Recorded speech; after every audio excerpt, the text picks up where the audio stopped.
We stopped in Louisville. I expected an older black man with a little paunch and a watch with a fob and a chain. A young white man ran out of the office. He said, "Miss Angelou, I'm just delighted to see you." He said, the mayor called me from Little Rock. He's a most noble man. He's the most powerful black man I ever met. Because of him, I'm who I am today. I said, "Let me sit down first." He said, "I'm the only child of a blind mother, and your Uncle Willie, he gave Mr. Bussey his encouragement, and Mr. Bussey gave me an encouragement, and now I'm not only a lawyer, I'm in the state legislature." That was then. Last year, when they broke ground for the Martin Luther King Memorial in Washington, D.C., I was one of the speakers. When I got off the stage, a white man, youngish, well, everybody's young to me, but a youngish one, he said, "Miss Angelou, excuse me, I want to talk to you."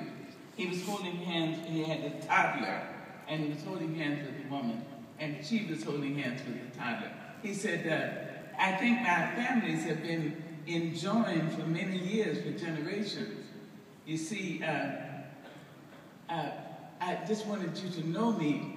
My grandfather helped to secure your property after your uncle and your grandmother died in stamps. He used to be in Louisville. He was a lawyer then.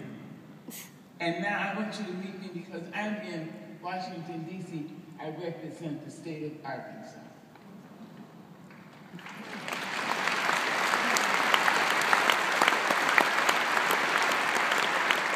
You have no idea the power you have. I mean, you do have some idea because of how many thousands of you have come to make friends and see old friends and make new friends, and to encourage each other to continue with some sass, some idea, flair, continue with some passion, some compassion, some humor and some style. That's who you are.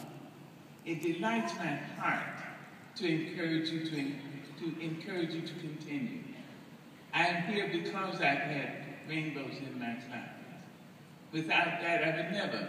Let me just tell you, my brother and I had been in Arkansas until I was 7 years old. We were taken from Arkansas up to St. Louis, where my mother was living with her family. She had left California and gone back. They were so weird to me. I mean, they spoke so fast, way up north in St. Louis. And in stamps, my grandmother spoke like that. She thought about every word and changed her mind. In St. Louis, they said, my goodness, I could hardly understand her. And then also they ate strange things like liverwurst. I never heard of it. And had sliced bread in that wax paper. I never heard of that. But Bailey and I were going to try to become city kids. I'm sorry to say, after a few months, my mother's boyfriend raped me. After Bailey encouraged me to tell him the name of the rapist, I said, "I can't because he will kill you." He told me he would kill you. Bailey was 9. He said, "I will not allow him." So I told him. And the man was put in jail for 1 day and released. About 3 days later, Bailey and I were on my mother's floor, that grandmother. We were playing a game we call Monopoly, because we never heard it pronounced. When two policemen came in with big brass buttons and who searched uniforms, and they told my mother's mother that the man had been found dead, and he seemed he'd been kicked to death. This statement so struck me that I stopped speaking.